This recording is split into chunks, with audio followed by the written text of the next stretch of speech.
ಪಶ್ಚಿಮ ಬಂಗಾಳ ಸರ್ಕಾರವು ರಾಜ್ಯದ ಎಲ್ಲಾ ಸರ್ಕಾರಿ ಅನುದಾನಿತ ಹಾಗೂ ಮಾನ್ಯತೆ ಪಡೆದ ಮದರಸಾಗಳ ಬೆಳಗಿನ ಅಸೆಂಬ್ಲಿಯಲ್ಲಿ ವಂದೇ ಮಾತರಂ ಹಾಡೋದನ್ನ ಕಡ್ಡಾಯಗೊಳಿಸಿದೆ. ಮೇ 19ರಂದು ಮದರಸಾ ಶಿಕ್ಷಣ ನಿರ್ದೇಶಕರು ಹೊರಡಿಸಿದ ಆದೇಶದಲ್ಲಿ ಸರ್ಕಾರಿ ಮಾದರಿ ಮದರಸಾಗಳು, ಮಾನ್ಯತೆ ಪಡೆದ ಸರ್ಕಾರಿ ಅನುದಾನಿತ ಹಾಗೂ ಅನುದಾನ ರಹಿತ ಮದರಸಾಗಳಲ್ಲಿ ತರಗತಿಗಳು ಆರಂಭಕ್ಕೂ ಮುನ್ನ ನಡೆಯುವ ಅಸೆಂಬ್ಲಿ ಪ್ರಾರ್ಥನೆಯ ವೇಳೆ ವಂದೇ ಮಾತರಂ ಹಾಡಬೇಕು ಎಂದು ಸೂಚಿಸಲಾಗಿದೆ.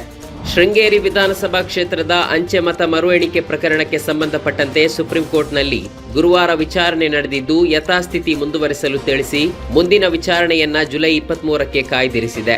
ಅಲ್ಲಿಯವರೆಗೂ ಶಾಸಕ ಟಿಡಿ ರಾಜೇಗೌಡರ ಶಾಸಕ ಸ್ಥಾನ ಅಬಾಧಿತವಾಗಿರಲಿದೆ. ಕಾಕ್ರೋಚ್ ಜನತಾ ಪಕ್ಷ ಹೆಸರಿನ ವಿಡಂಬನಾತ್ಮಕ ಆನ್ಲೈನ್ ಅಭಿಯಾನವು ಸಾಮಾಜಿಕ ಜಾಲತಾಣಗಳಲ್ಲಿ ಭಾರೀ ಸಂಚಲನ ಮೂಡಿಸಿದ್ದು, ಆರಂಭವಾದ ಕೆಲವೇ ದಿನಗಳಲ್ಲಿ ಇನ್ಸ್ಟಾಗ್ರಾಂನಲ್ಲಿ ಬಿಜೆಪಿಯ ಅಧಿಕೃತ ಖಾತೆಯನ್ನ ಹಿಂದಿಕ್ಕಿದೆ.